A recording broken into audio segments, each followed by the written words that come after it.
How to create default text styles. First, open any browser and navigate to Google Docs. Here, I've already got a new document open and ready to go. To start creating a default text style, type any word you like. For this example, I'll simply type title. Highlight the text and let's customize it. Change the font size to 24, switch the font to Poppins, and select bold from the drop-down menu. Now look at the top menu for the style setting. You'll notice it is currently set to normal text. Click on it. Hover over title in the drop-down menu and select update title to match. This action saves our new style setting. Let's verify our change.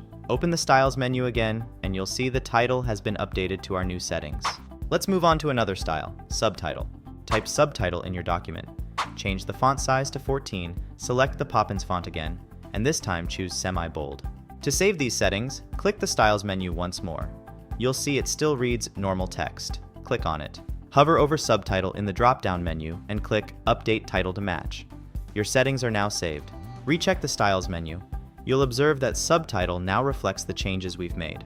To save these as your default styles for future use, we've got one more step. Hover over the options menu and click Save as my default styles. Congratulations, you've successfully set your custom default styles. To verify, open a new Google Doc by typing docs.new in the browser. Type any words you desire and check the styles menu. You'll find your custom styles ready for use. Click on the title, and it will apply your saved settings to the text. And there you have it.